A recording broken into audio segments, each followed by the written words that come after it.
right, so we are in the Languedoc of France with from Cypres is Cypres d'Etoile, and they have d'Etoile Rouge, Blanc, and Rosé. We have the white, or the Blanc, the white, for the club this month, and then we also have the Rosé. So if you love this one, you can check out the Rosé version as well. We also have a couple other fancier bottles on retail that are pretty cool if you want to check those out. So yeah, amazing producer. It's a man and woman down in Languedoc that work organically, everything you would expect from natural winemakers.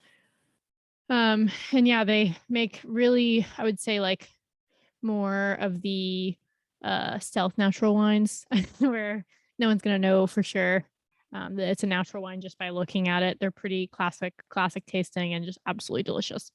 So this one's 100% Chardonnay. I do believe that it is, I don't think it's actually had like any new oak, but I think it was in old oak barrels. So there might be some hints for us there with that. And yeah, so let's dive in from there. So 2021, which means that it's super fresh and new, and the color reflects that pretty. Well, it's a little bit like straw-y in color, but it definitely doesn't look like it has any kind of age on it at all, which makes sense because it doesn't. On the nose, so it's a little more aromatic than I was expecting. Knowing that it's supposed to be like just a crisp, clean version of Chardonnay. So it's super nice at the top. It's like almost like a little like hints of vanilla.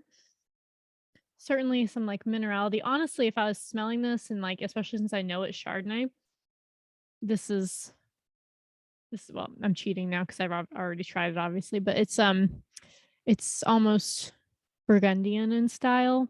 I won't say exactly which cruise. I don't think you guys care about me getting that nerdy. If you do, I will on some of them. But it's very classical in that way. And in the bottom, it's interesting because it has almost more like tropical fruits. It's like a little bit underripe pineapple and star fruit and maybe a little bit of like lychee, but again, like faint, not like some of the orange wines we see where it's like a tropical fruit punch. Not at all. This is like a refined, sort of reserved version of tropical fruit. Let's try it.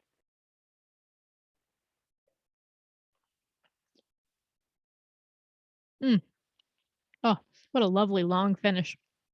So the like vanilla notes that I said earlier, you really get that right at the end, like at the very end. That's what I'm left with, which is lovely. It's almost like a little floral vanilla thing.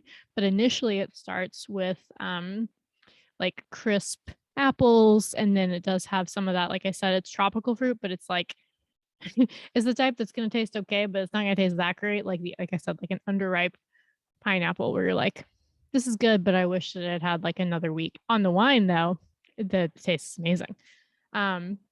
Yeah, Burgundian in style to be sure.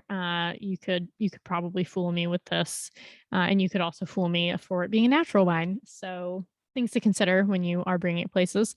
As far as pairings go, the easiest peasiest one for this would be some sort of roasted chicken with like lemons and maybe some sort of tropical salsa. Would love that idea. You could go turkey. You could really any water. Yeah, well, any fowl generally, not just waterfowl. You could also go like oysters. It has a little bit like of like it's not like muscadet, but it does have, I think, like a nice, what's the right word for it? Anyways, just put it with oysters. It would taste really nice with that.